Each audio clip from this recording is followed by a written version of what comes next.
Thank you. Thank you very much.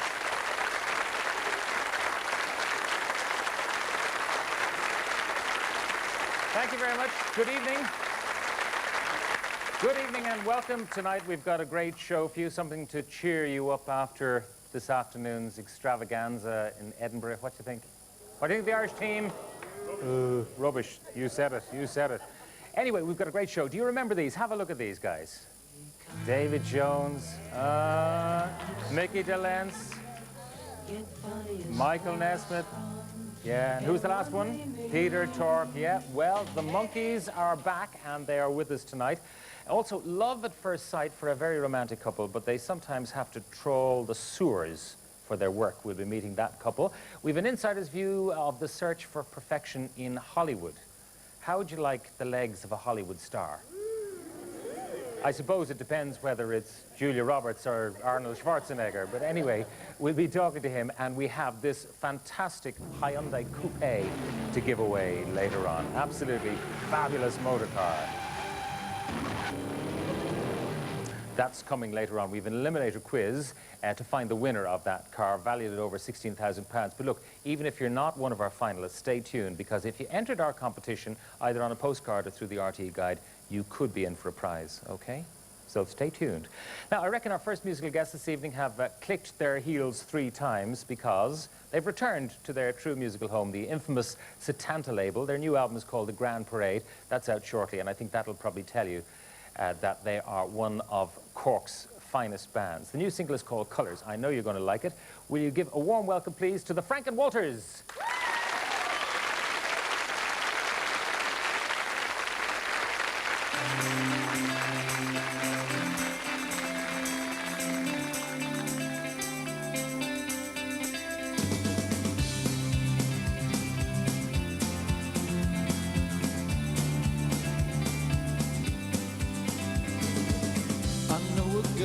So nice, she changed the world, just a smile. Why does she change?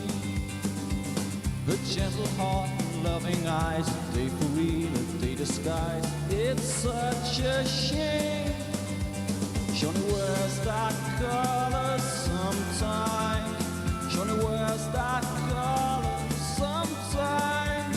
And it's the color of her real mind. And it's a change that has made me blind. Here she comes, everybody. Here she comes, everybody. And she just can't say goodnight. But she just can't say goodnight to the girl she wants to hide. It's the girl that she ignores. It's the girl that I adore.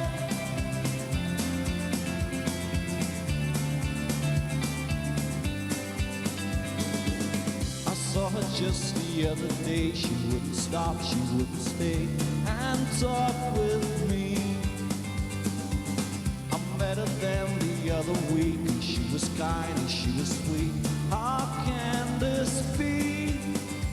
She only wears that color sometimes. She only wears that color sometimes. And it's the color of her real mind.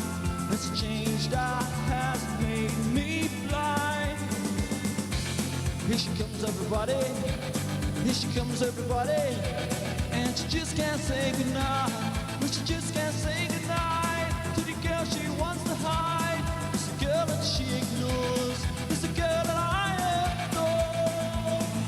What's the car of love? What's the car of life? What's the car of fear? What's the car of strife? Watch the colors all changing. Watch the colors collide. Tell me why she don't understand. It's her I like. She only wears that color sometimes. She only wears that color sometimes. It's the color of her real mind. It's a change that has made me blind. She only wears that color sometimes.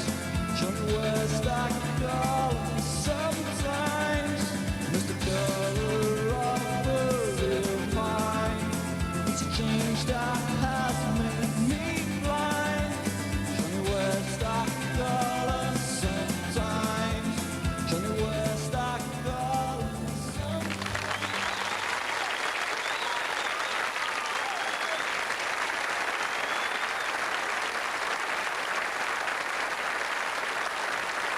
The Frank Waters there, and Colours, the new single, and watch out for tour dates around the release of the new album, scheduled for mid-May.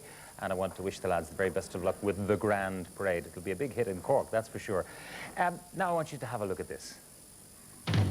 Here we come, walking down the street. We get the funniest looks from everyone we meet.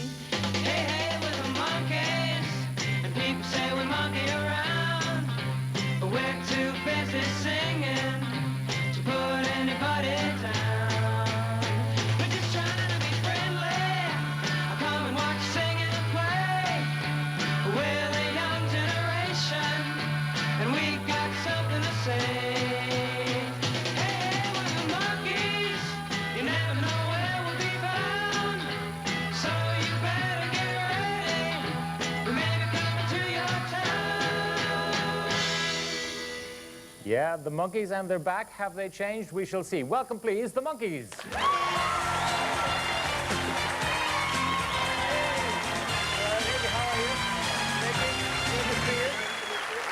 Peter, put on those glasses again. Mike, you're very welcome. Please sit down. Now, make yourselves at home.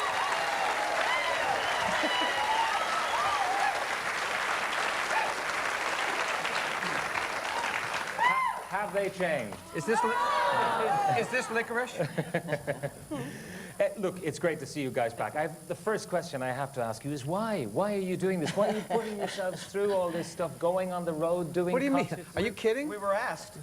We were told the only way we could get on your show is if we got back together, so that's what we So did. that's what you're doing, right? Why do you put yourself through this murderous routine week after week in front of all these critical people who I'll tell you obviously why. know what a fake you are for not playing your own instruments? I get to meet living legends like yourselves, that's why. Huh? That's really basically the reason. Thank you. Can I bring you... Can I bring you... Feels a little bit like being entombed. We were asked, basically, by the fans, you know. There was a demand out there, and finally we just couldn't say no any longer. Isn't it true that the TV series has been running somewhere in the world ever since the demise, the first demise of the Monkeys? I think. Botswana. Botswana, I think. Yeah. How did you guys end up in the Monkeys? I mean, the Monkeys was a kind of creation of another mind, Mike. Is that so? Whoa, Mick. It's all right. Did you take that one, Mike? Yeah, it was well, the Monkeys, of course, doesn't really exist. The Monkeys is a make-believe band that, there was a television show about an out-of-work rock and roll band, and we were the people who were selected to play the roles for the members of that band. And just over the years, it just took on a life of its own. Okay, but how did you all get in? I mean, did you have to be actors first, musicians second, or musicians first, actors second? Entertainers. Entertainers. There was an ad put in a paper in Los Angeles in the Daily Reporter that said they wanted 4 boys to act in a TV show about a rock and roll band, much the same as Richard Lester did with the Beatles on A Hard Day's Night. And we somewhat copied that idea. That wasn't the Beatles' idea, that was Richard Lester and the studios. And they were put into that. And then people identified with them doing A Hard Day's Night, much the same as the Monkeys. We were musicians and actors working in different areas of the business, and we were put together through these auditions, and we've been together for 30 years. Okay, you'd already been on the stage at that point. Yes, I have. Right, so this is the acting thing for you more than the singing that brought you in? No, I was acting on a you had an Oliver, hadn't you? I was in a show on Broadway. Mickey had his own TV series, Circus Boy. These guys were working with bands and different recording companies, and we were all put together. And It was cast a lot like you would cast a musical. You had to act, sing, play an instrument, improvise, dance, Do move. windows. Do windows, yes. A law degree. Yeah. all those things. Okay, but the series itself, how much input did you guys have? How much were you pawns in the studio game? We had more input as the show developed. They cast us as well as they could, and then they prepared the way so that if they'd been totally mistaken, they still would have had a pretty good show. And then they watched to see how well we did, the producers I'm talking, how well we did as actors, how much we wanted to contribute. And as we got more comfortable, they gained more faith in us, and we were more and more allowed to behave as we chose. We would improvise a joke, and they would say, okay, well, that's very good, but we can't use it because it doesn't further the plot. So we think of another joke. Oh, that furthered the plot. Okay, but we don't have props. So if we could get it all together, then anything we wanted, we could do, basically. Yeah. But it could have been 4 different faces entirely in the Monkees. I beg your pardon. Right? No, Well, it could, no. The reason is I heard Charles Manson audition to No, be it's in not it. true. Yeah, but he failed. It's not true. He's They not that, in any They case. could have cast 4 other people, but that's like saying, would Star Trek have worked without William Shatner and Leonard Nimoy? They could have cast 4 other people. It probably would not have worked. They could have had 2 other producers. It probably would not have worked. It's, you know, these things happen in a serendipitous kind of way. Yeah. In fact, no, yeah, never go on, mind. Peter. No, I wouldn't dare. I wouldn't dream of it. Oh, no, please interrupt. Total mistake. Well, it's a little bit like unsettling to have somebody say, well, could have been anybody there, couldn't it? How'd you like it? They say that to me all the time. And how do you like it? And I don't like it at all. You have a very There you successful go. show. Could it be successful without you? Yeah, possibly. It could be, you know, Could. O'Brien Live on Saturday night. Could be. It could be, but, you know, there's no formula. There's no way you can guarantee.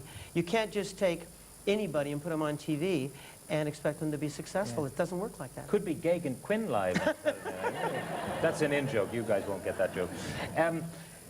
In terms of what you did in between, I mean, you were hugely successful over a period of, what, 39 months is the life of the first Monkees? No, 15 minutes, I think, was the actual 15 amount. minutes of fame. We made 56 episodes of the Monkees TV show, which took us 2 years. And then they reran the show in 1969. Oops, a daisy. And since then, it's been, as you say, rerun and rerun. Since then, the records have been played on the radio. The records still sell 1 million records a year and have done over the last 30 years.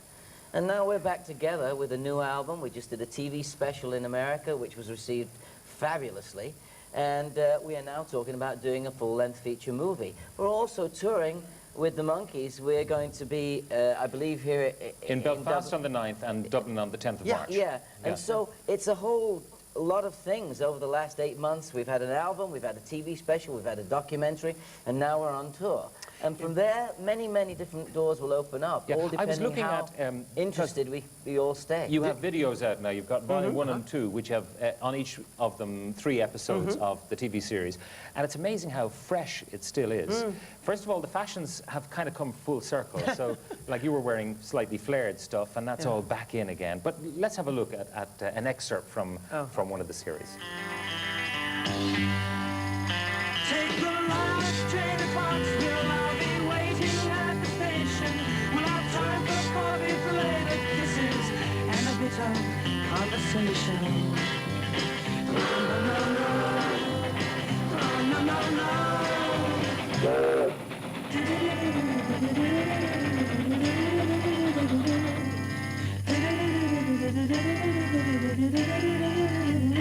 Take the last train to Pottsville. Now I must hang up the phone.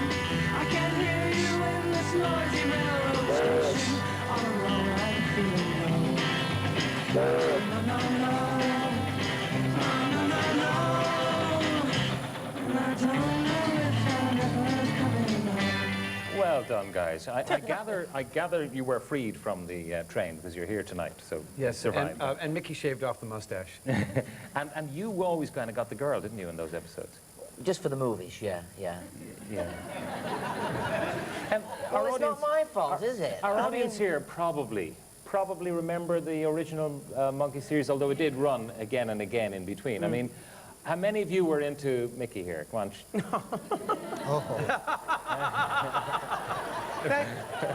Thanks, Mom. And what about David? And what about Peter? I didn't like that, Peter, did you? And what about Mike?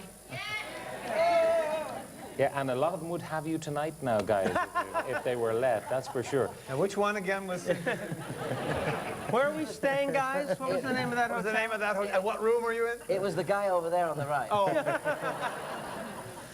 What have you all been doing in the intervening years? I mean, besides collecting the royalty checks, which were not as generous, I believe, as they might have been, you know, if you've been in more in control of what you were doing. well, if we'd been in more control, and if we'd done it later, the contracts got better by quite a bit after we did our show.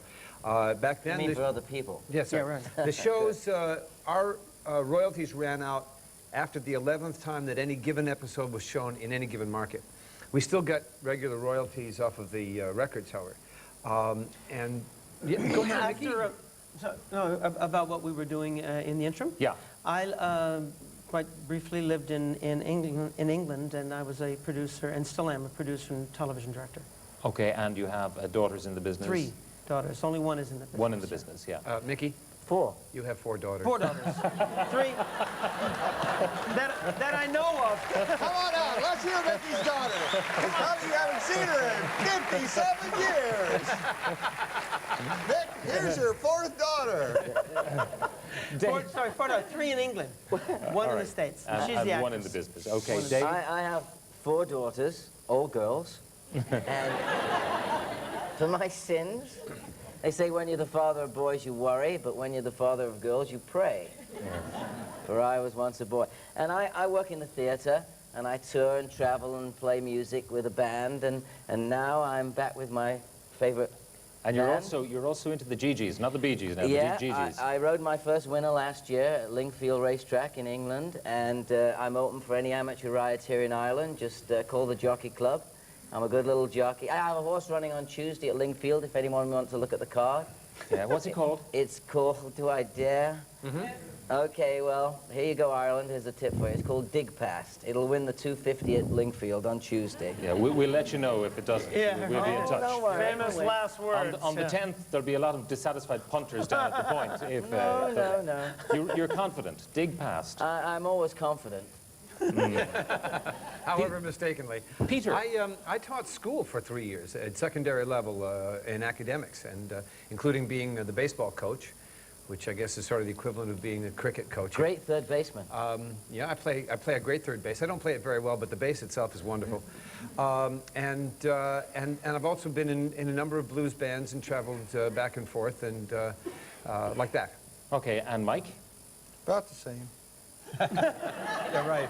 I don't recall you being the most taciturn of the Monkees 30 years ago, but you've certainly become that way. Mike also produced, well, he wrote and directed our TV special that was just shown in America. And Which I believe you have a clip of. We have. And this Quel is, I was shock, going to quel ask, surprise. before I show this thing, I was going to ask you, when you're, say, 20 years of age, it's easy to horse about and, you know, be silly for the directors. They tell you to do this, run into the tide and then run away from the tide and do all that sort of stuff. Fun, fun, fun. When you guys, 30 years on, are asked to do something silly, I mean, do you say, yeah? we're No, I not don't really think so. asked. We We talk to decide. each other. Oh, We you decide decide, as to man. what we want to do. decide. That's right. You know, I mean, I suppose when people say, now go be silly, we go, wait a minute, don't, you know. Yeah. But when we say, I think the job calls for us to be silly here, what do you say? It's easy as pie. It's Okay. just like that. Well, let's have a look at the latest piece of silliness, or Silliness. part thereof. But we can't just let a kid cry like this. We have to entertain him somehow. Hey, wherever there's a cop beating up on a guy, I'm gonna be there. Wherever there's the poor and the homeless and the hungry, I'll be there. Hey, what did you do? I did the closing scene from Grapes of Wrath. Henry Fonda's speech. It's one of the great scenes in movies. You said entertain Yeah, but him. you're scaring him. You have to entertain with a capital E. Gonna build a mountain from a little rope. Gonna need an onion and a little salt. Gonna build a mountain from a... Those aren't the words, are they?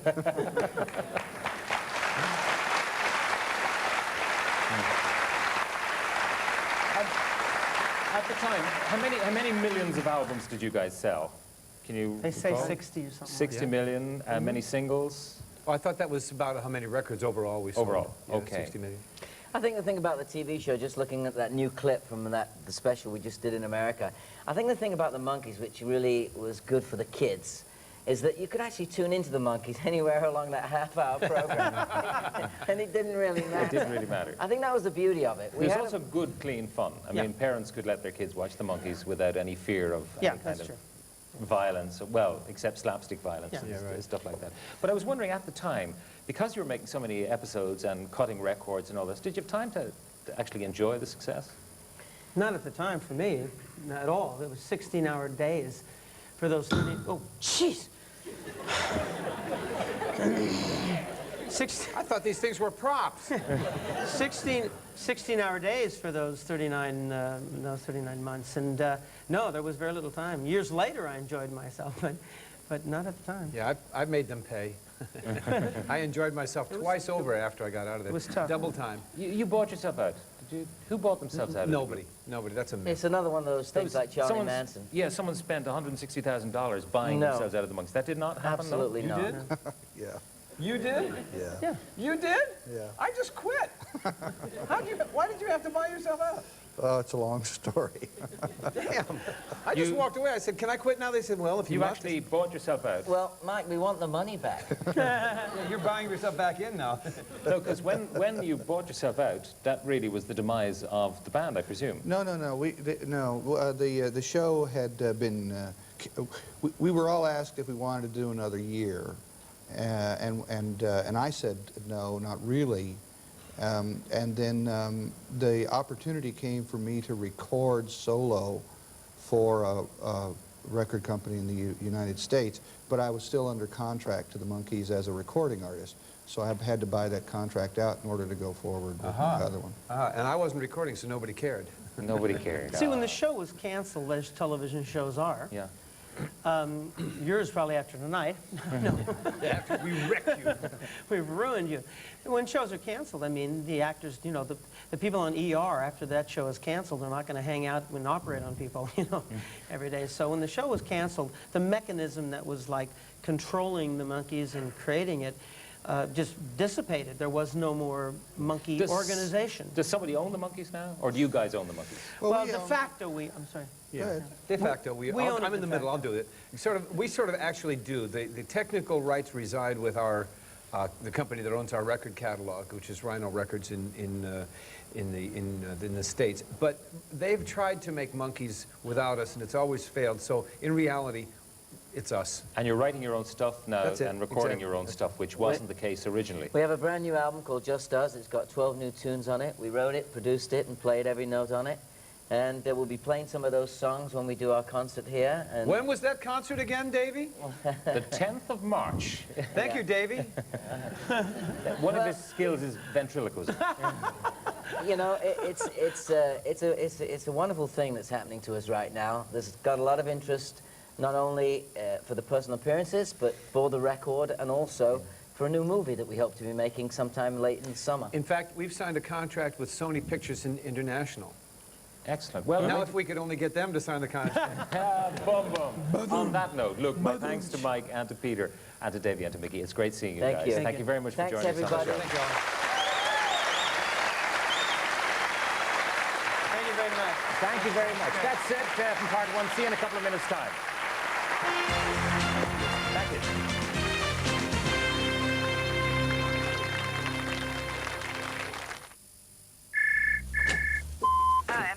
It's your mother. Remember me? Hi, Ma. Sorry, I just get on the door without getting a few messages. Well, I hope you shopped carefully. You know what I always say? Quality at the right price. Don't worry, Ma. You trained me well. I'm not worried. Far be it from me to interfere with your life. After all, it's your money, it's your choice. Centra Choice from Centra. So, how is my little boy?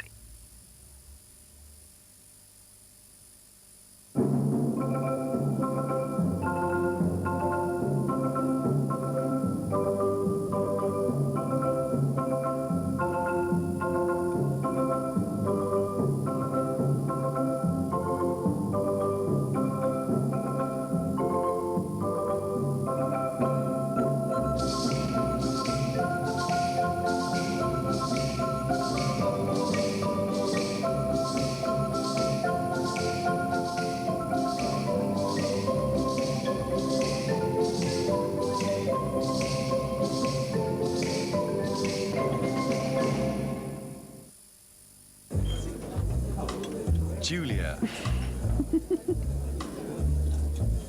Anna. Lisa. Your hands Christy. say a lot about you. Mother. New Atrixo regenerating treatment for hands that don't give you away.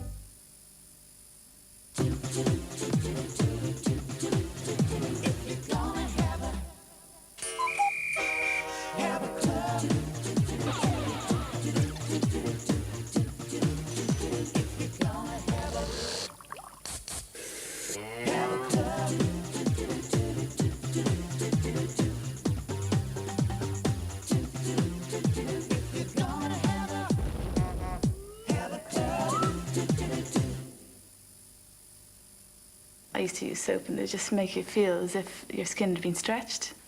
But with Dove, I was really, really surprised because when you use it, it doesn't dry out your skin at all. It leaves it lovely and fresh. It was brilliant. Dove is made from neutral cleansing ingredients and 1/4 moisturizing cream. It won't dry your skin like soap can. I kept on washing my face, kept on washing myself, going, this is so nice. When I was drying off my face, you're waiting for that tightness to come along and kind of tighten you out of your skin, but it didn't happen at all. It was great. Start every day with the goodness of grain in Kellogg's.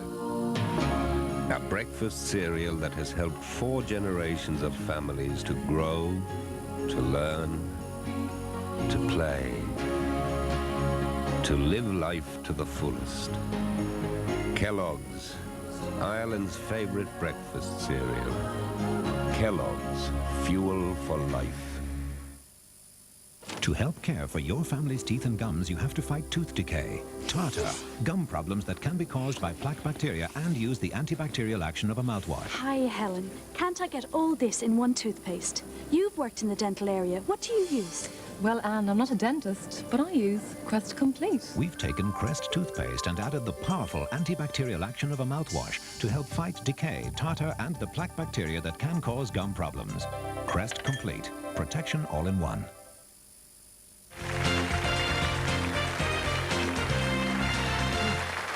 Welcome back.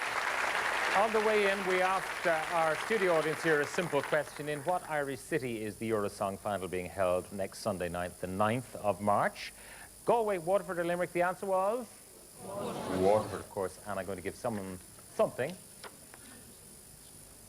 Pat Flavin. Where's Pat Flavin?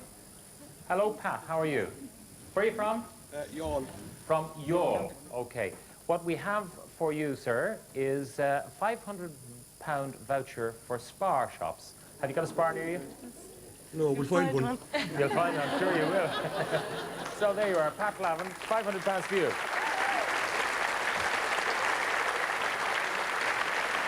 Now,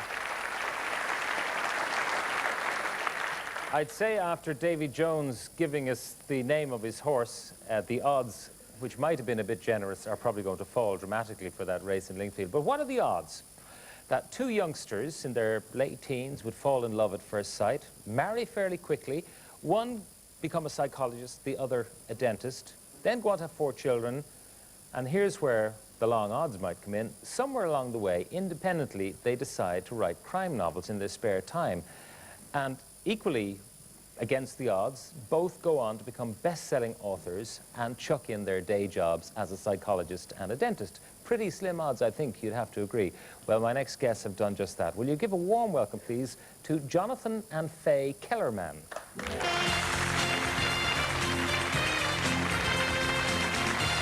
Faye, you're very welcome. Nice to see you. Jonathan, now, well, it's all true, is it? You met? All true. How old were you when you met her?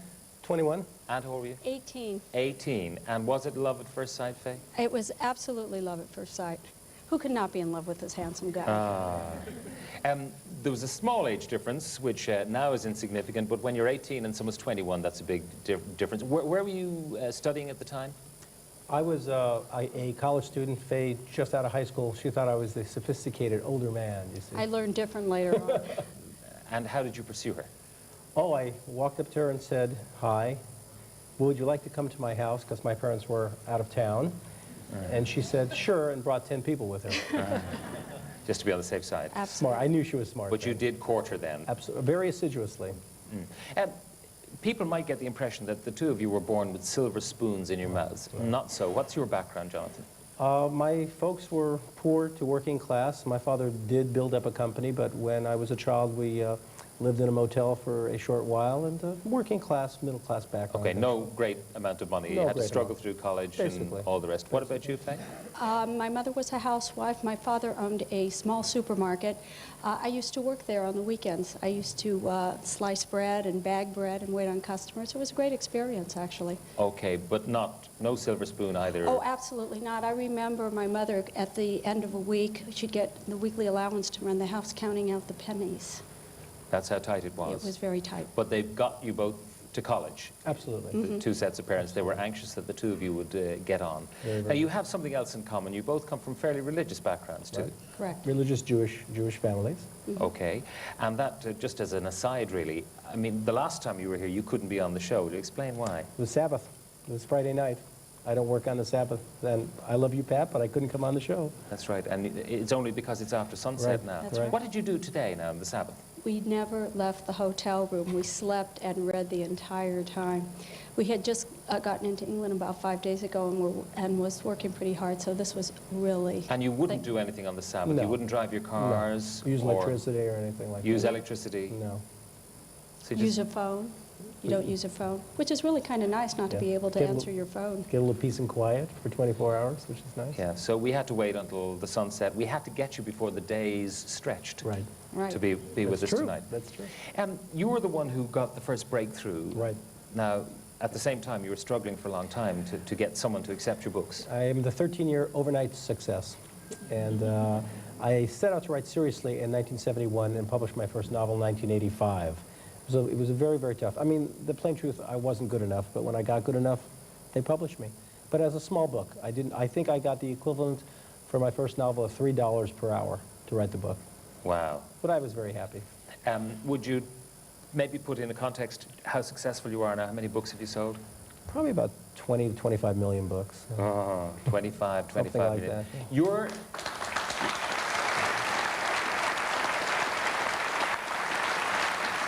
Faye, you're catching up, but you didn't hit the big time for quite a while. Were you a bit embarrassed to tell your husband that you wanted to be a writer as well? He was my inspiration, but when I first started attempting to write, I hid it from him. I used to write when either he was away at work or alone, and I did a very, very mean thing when I finally decided to screw up enough courage to give it to him. I kind of shoved it at him and said, "Let me know what you think." And that's not a nice thing to do to a person. It was a terrible moment. But you had no idea she was writing? No idea. And no idea she had any talent. We'd been married for 13 years. She has a degree in theoretical math. She has a DDS, physics, chemistry. I had absolutely no idea that she was writing, that she had any talent or had any interest in it. And she handed me the sheaf of paper. I said, "Oh no, how am I going to tell her it stinks?" And did it stink? It was great. I was shocked. It was really a very shocking moment. And I said, "This is great." And she didn't believe me. And I backed it up by calling my agent. And I had not even published my first novel. I had sold it, but I was by no means a household word. I said, "I know what it sounds like, but my wife has written a book." And he said, "Sure, I'll read it later." He told me his eyes are rolling back in his head. And he sold it in 2 weeks. Right, so you actually had a real overnight success story. I had a overnight success story as far as publishing the book, but I, like most authors, took the way of a very, very slow ascent. At least it went in the right direction. But you do read each other's stuff now. Yes. And you criticize each other. We critique. Critiquing, yeah. What's the difference? Criticizing is... negative. Yeah, I suppose so. In the beginning, when we were critiquing each other's manuscript, it did lead to a lot of cold nights. I think we were both very, very insecure and unsteady. I mean, he'd published 2 books, I'd published 1 book. And when you're that unsteady in your profession, you feel almost like a fraud. So every negative comment is blown completely out of proportion. Now I think we're able to do it and still be friends at night. To what extent do you draw from yourselves for your characters? I mean, Dr. Alex Delaware, everyone says, well, that's got to be Jonathan Kellerman. I wish. He's in much better shape, much better shape. No, I mean, he's, I guess, a Walter Mitty fantasy. He's what I might be if I weren't married with 4 kids and a little more brave, taken to the extreme, I think. Which is true of a lot of crime writers. They're very boring people with great fantasy lives. But the relationship between him, the character, and his wife, his fictional wife... Well, she's not married, you see. Well, okay. I can't marry him off because I know as a married man he can't get into that much trouble if he's married with children, so... Right. Okay, but how...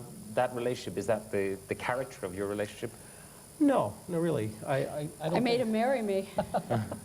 I used Robin, I use Faye as a physical example for Robin, but really they're not the same people. What about your characters? What do they draw? Do they draw on your family life, for instance? They're really fictional characters. What I impart of myself in them is my love for my religion and my interest in all kinds of religions. Books, although they're crime fiction novels, and I work very, very hard on the plot to make a good, entertaining read, I try to impart upon them a sense of morality, a sense of questioning of God and spirituality, and that comes a little bit from our own life. And yet, I mean, you both write in the genre of crime thriller. Absolutely. Which involves death, mayhem, often you know, the sleazy side of life. And you seem to write with great relish. I mean, in the latest book, the Clinic, we visit, you know, sleazy parts. We come in contact with prostitutes. We come in contact with very violent death and all sorts of weird carry-on. And I won't give away too much of the plot, but it's a brilliant plot. Thank you. So where do you do your research? Well, I live in Los Angeles, so that's really sufficient. I mean, it's a strange city. It's ruled by the film business, and it has a strange feel to it. I don't have to do a lot of research for most of the books. I write about these kinds of things because I write about things that bother me, things I'm concerned about. I'm basically a coward, and a lot of crime writers are. We write about things that frighten us. And I like writing crime novels because it deals with life and death issues, primarily. And how about you, Faye? Pretty much the same things. I think crime fiction today internationally deals with life's issues better than any other form of literature. And living in Los Angeles, it's so easy to get ideas. You never run out of ideas. As a matter of fact, the hard part is figuring out what you want to write about. Yeah, in both of your latest works, a body is featured very early on, right? You yourselves live in that part of the world. You have a pretty big place, I believe. 8,000 square feet, I'm told, is about the size of your home, plus a bit of land around it. Do you live in fear? No. No. We really do. We live in a nice part of the town. I mean, LA gets a bad rap. It's not the place you read about. Like many other places, it has safe regions and unsafe regions, and we live in a nice part of town. Feel very, very safe. But your murder is set in a nice part of town. Well, that's the irony, but not in my neighborhood, someone else's. Yeah. I'm just wondering, when you're bringing up a family too, first of all, you're both well-known and celebrated in the United States. Your eldest is 18, is that right? Correct. Okay, and you have 4 children. You two grew up in relative poverty, okay? Right. Although you were obviously came from culturally rich backgrounds and so on. How do you keep kids on the straight and narrow when you've got so much dosh that they need it never work? If you chose that route for them, they need never work a day in their lives. That's a very good question. It was something when Jonathan and I, well, of course when we were married we didn't have a thing, but when we started coming into a little money, started discussing, what we kind of discovered is if you keep your kids intellectually active, if you keep them motivated in school and have a love of books in the house, which of course we both do, a love of things to talk about and keep the communication open, it happens pretty good. And so far, we've been lucky. And we never bought them off. We gave them a lot of attention. It's very tiring to write full-time 2 people and to have 4 kids and to be pretty much hands-on parents. But we didn't buy them off. We give them a lot of attention. And you hope for the best. So far, they seem to be very, very nice kids. We would consider ourselves to be very different from LA. Okay. Right. What did you give them for Christmas? The 18-year-old. I mean, did he get Hanukkah. Yeah, okay, but for what did he get? A sports car? No. I don't think in we fact, gave he him never anything. had his own car. He was happy to take an older car that we had. The kids are nice. I mean, I think they're very intellectual. The oldest one's going to Harvard. He's very, very bright. And he's more interested by writing and theater and intellectual things than by material things. Just the kind of guy he is. Okay. Very unspoiled, really. Right, and the next?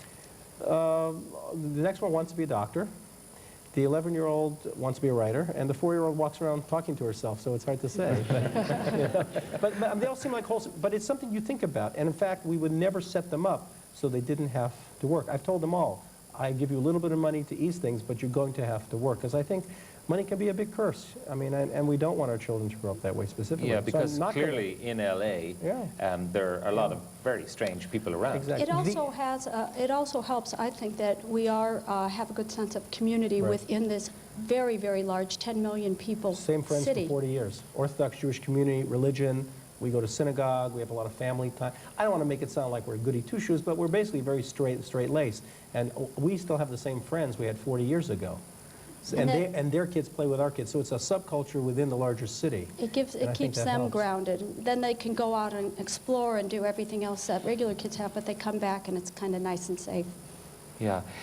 In terms of what you write, I mean, do your kids ever say to you, Dad, how do you know that sort of stuff? I mean, occasionally. Our son has read one of each of our books, and I think he didn't go further because it's a little creepy for him to think of his parents writing this. Plus, he probably would like to read Kurt Vonnegut instead, you know. He likes good literature. He likes literature, you see. And how does he regard your stuff? I don't know. I have never asked because I don't want the answer. No, he's never put us down, but he's just not interested in it. And I think part of it is that. You don't want to think of your parents dealing with this kind of stuff. Yeah. You have to live with that when you're writing a book. And I know you write every day. I'm not sure about Faye, what's the pattern, but you write anyway. 5 pages or Right. 20 pages, Right. but you write every single day. Right. And all the time, in many of your books, the whole thing of the abuse of children comes across, and Right.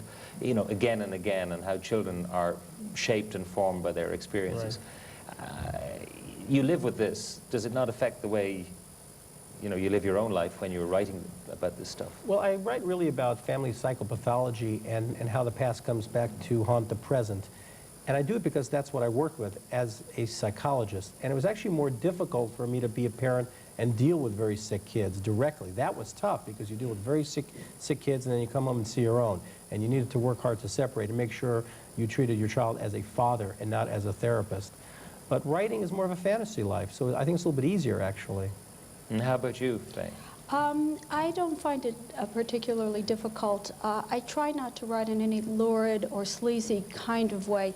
If the seamier side of life is enveloped in my novels, it's there for a purpose. I try not to put anything in there that doesn't enhance characterization or the storyline, because I just figure it's not good writing. Well, your principal characters, both of you, are decent people. Yes. So even if your kids do get into reading your stuff, I mean, they are moral tales. Absolutely. Always. Absolutely. My 15-year-old daughter read quite a bit of my novels, and then I think she just got a little older and wanted to spend more time with her friends. But for a while, she was reading me quite heavily. Okay. You're both very successful. Do you keep separate bank accounts? No. At least I don't. No. Not that I know about.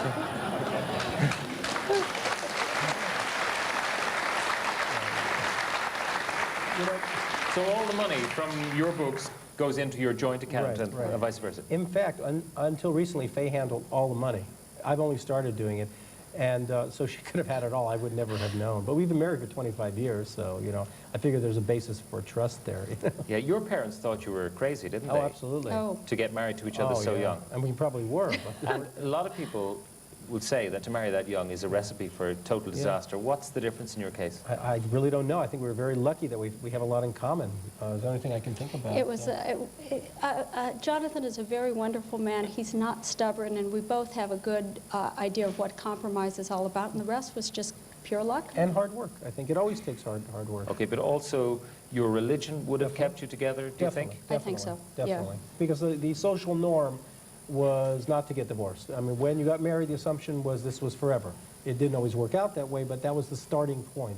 And when most of your friends stayed together and their parents did, when I was a child, I knew no one who was divorced, which until recently I'm sure was the way it was here too. Even in our kids' school, most of the kids there is of course some divorce, but compared to the public schools, most of them come from intact families. And when it has to happen, it has to happen, but it's nice if you try to work it out the best you can, and there's a ethos in our community to work it out the best you can. Very good. You're most atypical Los Angelinos. I think so. That's how it appears to me. But we love our city. All right. Well, look, the best of luck with Prayer for the Dead is the latest book, and The Clinic, which I've just finished reading. I'm in the middle of Prayer for the Dead. I'm just finished reading The Clinic with brilliant reads, both of them. Thank you. Husband and wife, both very successful. Jonathan and Faye Kellerman, thank you very much for joining us.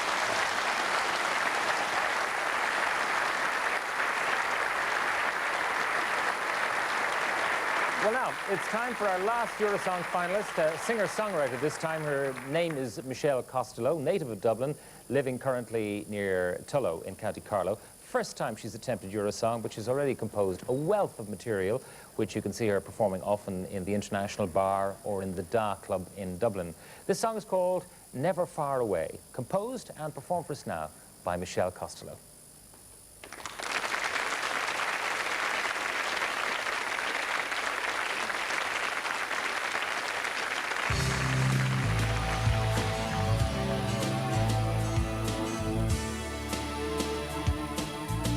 Your love surrounds me. I feel your presence here.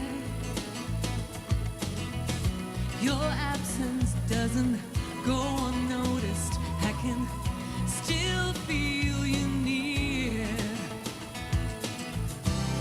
I drown in your devotion. I'm floating on our love, this powerful emotion. You're out of my sight, I'm out of my mind. You're never far away. You're out of my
the 8th and last Eurosong finalist, Never Far Away, composed and performed by Michelle Costello. And of course, the grand Eurosong final, as I mentioned earlier, is happening in Waterford on Sunday week. Mentioned that if you had put in for our Hyundai Coupe competition, even if you didn't make it to the final or eliminator quiz later on, that there might be a prize for one or two of you out there. Well, we drew another one from the sack besides our finalists, and the prize for Rory O'Neill in Og Hill, Castleblaney, County Monaghan. Congratulations to you, Rory. And what you get is you get a 4-ball in Druids Glen, right? Home of the Murphy's Irish Open, a 4-ball in Druids Glen, followed by a 5-course meal. And that's worth about £600 or more, depending on how hungry you are. So congratulations to Rory there. And we might have another surprise for someone later on. Now, every woman can have more beautiful legs. Do you believe it? Anyway, that's not just a sexist comment from me. It's the promise of my next guest.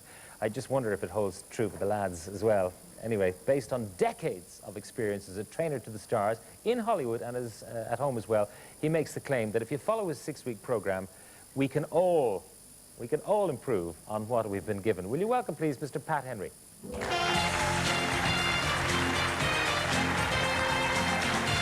Pat. How are you? Pat, you've been to Hollywood too. I've been there and back, yeah. Yeah, why did you go out there? Well, I went out in 1985 after a very serious operation on my back. My back was pretty bad at the time, and I got an operation done, and after the operation, they took the wrong disc out of my back, and I was paralyzed in my right leg. And cutting the story short, I actually got back to normal fitness. And my wife said, just get out of town and try and find yourself again, because I've been sort of feeling not great because of what happened. And Mary said, listen, just get out of town. Get out of town and find yourself. And why did you think yourself was in Hollywood? Well, I trained there in 1973 for a bodybuilding contest, and I felt that's where I should go. If you want to call it instinct, I just feel that's where I should go to train or to find myself again. And what year was that? 1985. And then I went to Vince Garonda's gym, who I trained in 1973. And I walked in and said hello to him, and he said, well, what are you here for? I said, well, look, I'm looking for some work. And he said, well, start in the morning. My first client was Helen Mirren. Wow. So it was a great start. And these stars, I mean, often they can be slobs between movies, but when they get apart, then they want to get in shape. Well, I think the difference is a lot of the stars, once they decide they've got to do something, they've got 6 weeks or a month to do it, they will absolutely do anything you ask them to do to get into shape.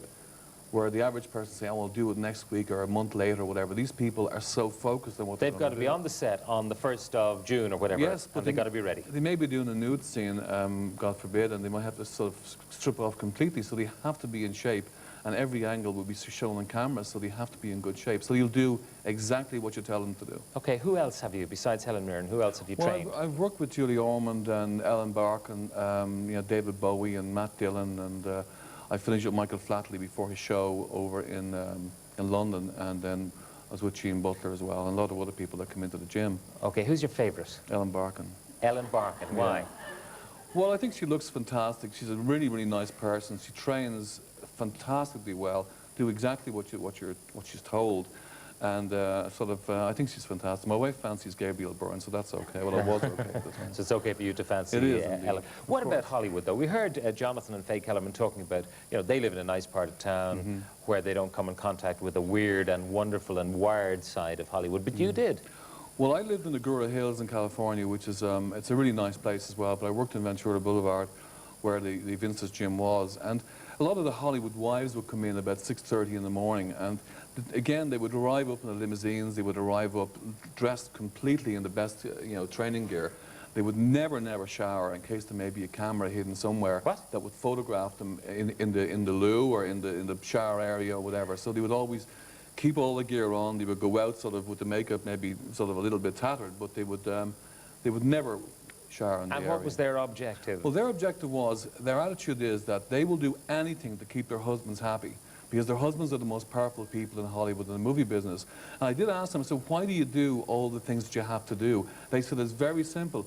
There are 20 bimbos there waiting to hop into bed with my husband, and I will do anything to keep him happy. I will have his food ready for him. I will have his parties ready for him. I will look after him in bed. I will do everything that has to be done, because that's how important it is Kind of sad, isn't it? It is sad, but that's the lifestyle in Hollywood because these people are really powerful. They have the lifestyle. Their attitude is, well, look, we've got the beautiful homes, the beautiful cars, we go to all the premieres, we go to the Oscars and so on, and they have a fantastic time. And so even if the guys are being indiscreet, shall we say, with somebody else, the wives will overlook it. They accept it as part of the lifestyle, and that's what they're prepared to put up with. Heidi Fleisch was in business when you were over there. Well, I think the point of Heidi Fleisch at the time in 1985 were a lot of the directors in Hollywood who worked out in the gym, their attitude was they would never go out with anybody in Hollywood who would arrive in Hollywood to try and date these film stars or the directors. And their attitude was, if they want to go out with somebody, they would get a hooker. Because if they don't, they wake up in the morning and find a little card beside their bed that will say, you took away my innocence, and my lawyer will be in touch with you. And they found that the hassle wasn't worth it. So their this attitude was the fast track to making a lot of money. A lot of girls in Hollywood with that object in mind. I mean, it may sound very sleazy, Hollywood. There are parts of Hollywood that are really, really nice. But certainly in that movie area, the people who are in charge of the movies have to be super careful who they hang around with. I was lucky enough to hang around with a lot of the stars. I was at parties, for example, with Elizabeth Taylor and Clint Eastwood and all the people that I would have admired over the years. So to me, it was great for a Paddy to be involved in all that, and they would treat you as an equal because they found that Irish people were very, very honest, and they wouldn't sort of tell them lies about the figures, where some of the Americans would say, well, look, you look great. And I'd be saying, well, where do you look great? I mean, the person would be in bits. They'd be saying, this guy looks fantastic. I mean, I used to be a training partner to Doug McClure, Trampus from the Virginian. Yeah. And, I mean, he came into the gym and the guy was saying, God, you're in great shape. And I couldn't believe the shape these guys were in. You know, they were terrible. They were in bits. So I'd say, listen, I think you're in bits. I think you should do a little bit of dieting and a bit of training. And he'd say, well, what do you mean? I said, well, I think your belly is too big. And they took it from an Irish person who wasn't trying to get anything from them. So I got on super well with them because, you know, I felt that I had nothing to, I wasn't trying to gain something. One of the most famous users of a gym is Princess Diana. Do you know her? Met her? Well, I've had dinner, my wife and I had dinner with Princess Di twice. What's she like? She's fantastic. She was super nice when we met her, and we had dinner with her with Wayne Sleep, who's a friend of mine. And she was fantastic. She talked about her training. What about that famous photograph of her on the machine in the gym? I think that the photograph was staged myself. Because, what, do you think she posed for it? Well, we have a machine in the gym like that. It's called a Hackenschmidt's fly. That's what it's called. Yeah. And there's no way that you can look good on that machine in the position that she was in unless it was sort of photographed, sort of set up on the photograph. Really? You believe that? I think it was set up. She certainly denied that. I don't believe that for a second. I think she has a difficult lifestyle and a life in general, but to us she was really, really nice and we got on super well. What do you think of her body in terms of all the training she's doing? I think she's become too masculine. I think she's lost the femininity and she's become very hard looking.